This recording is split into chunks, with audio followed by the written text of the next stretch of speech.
Trigonometric ratios कसे लक्षात ठेवायचे? येस, एक खूप मोठा प्रॉब्लेम होतो. How to remember trigonometric ratios of standard angles. तर सिंपल ट्रिक आहे बघा. आज मी तुम्हाला दोन मेथड सांगणार आहे. एक आहे ज्यामध्ये तुम्ही कंप्लीट टेबल बनवू शकता आणि सेकंड मेथड आहे त्याच्यामध्ये तुम्ही दोन ट्रायंगल लक्षात ठेवून ते इझिली क्लिअर करू शकता.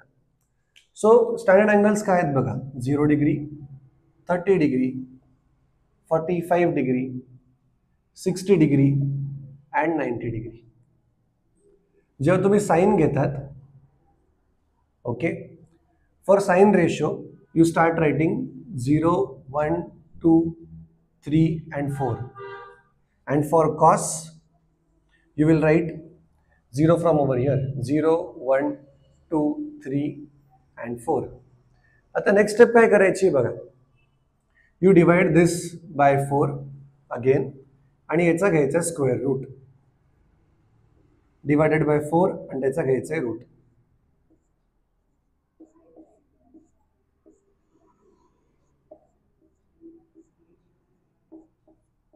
काय व्हॅल्यूज येतात बघा. सो तुमच्याकडे साइनच्या व्हॅल्यूज येतात 0. 1/4 चा स्क्वेअर रूट आहे 1/2. 2/4 म्हणजे काय 1/2. त्याचा स्क्वेअर रूट काय येतो 1/√2. याचं काय होईल बघा. 3 चा स्क्वेअर रूट √3 आणि 2 चा स्क्वेअर रूट 4 चा स्क्वेअर रूट 2 आणि हे असेल 1. सिमिलरली जेव्हा तुम्ही कॉस घ्या सेम करायचं. Divided by 4 again take square route.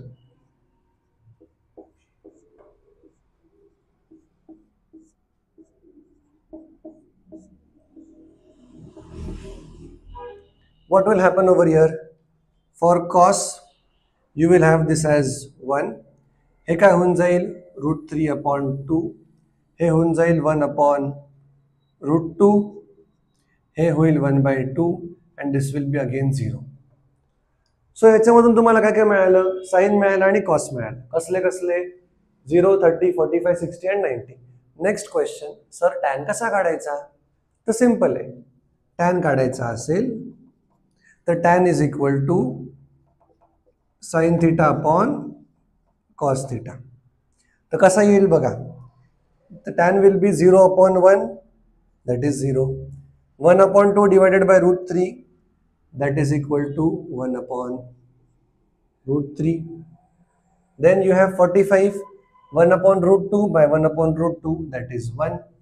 √3/2 divided by half म्हणजे आला √3/1 आणि 1 divided by 0 that is not defined. तुम्ही या फॉर्मॅटमध्ये हा टेबल बनवू शकता. लक्षात काय ठेवायचंय बघा. सिंपल 0 पासून 4 पर्यंत लिहायचं, त्याला 4 ने डिवाइड करायचं आणि त्याचा घ्यायचा स्क्वेअर रूट. सिमिलरली कॉस साठी उलट करायचं. साइन साठी 0 to 90 ला आपण 0 to 4 लिहितो, तर कॉसला उलट 0 पासून 4 पर्यंत 0 to 90 to 0 साठी लिहायचं. क्लिअर आहे काय डाऊट? आता मी तुम्हाला सेकंड टेक्निक दाखवतो ज्याच्यामध्ये तुम्ही दोन ट्रायंगल लक्षात ठेवून हे पूर्ण करू शकता. तर बघा दोन ट्रायंगल कसे येतात तर ते खूप इझी आहेत.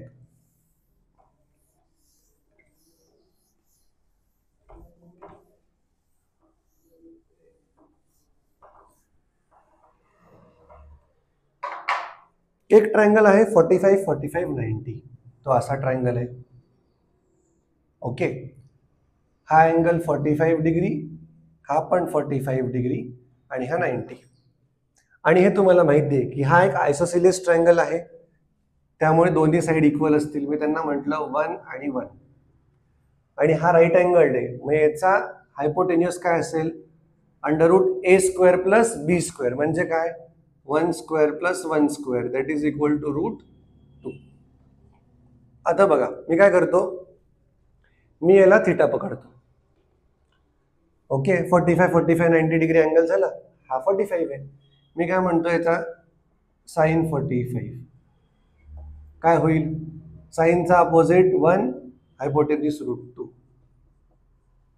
कॉस काय होईल,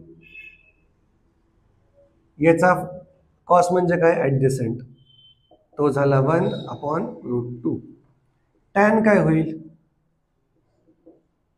opposite upon adjacent 1/1 that is equal to 1. म्हणजे तुम्ही हा एक ट्रायंगल जरी लक्षात ठेवला तरी तुम्हाला 45 चे इझिली काढता येतात. आता सेकंड ट्रायंगल काय आहे? तर सेकंड ट्रायंगल आहे 30, 60, 90 चा. तो कसा येतो बघा. तो ट्रायंगल असा येतो. हा आहे 30 डिग्री, हा आहे 60 डिग्री आणि हा 90.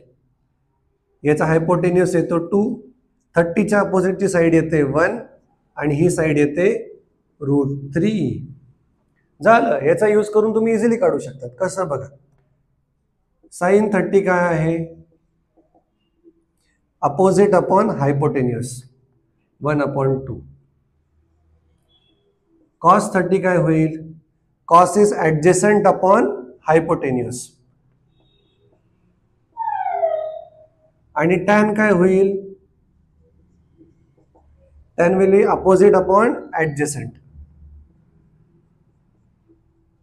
याच्याच उलट मला काढायचं आहे तर समजा 60 डिग्रीचं, तर काय होईल? Sine 60 degree. कसं काढेल? 60च्या अपोजिट काय? √3 आहे. हायपोटेन्युस काय? 2 आहे. So that will be √3/2. Cos 60 कसा निघेल बघा. 60चा कॉस म्हणजे काय? पहिले लागेल ऍडजसंट. ऍडजसंट काय? 1 आणि हायपोटेन्युस किती आहे? 2. आणि टॅन कसा काढणार? टॅन तुम्ही काढू शकता या फॉर्मॅटनी, अपोजिट अपॉन ऍडजसंट म्हणजे काय? √3/1.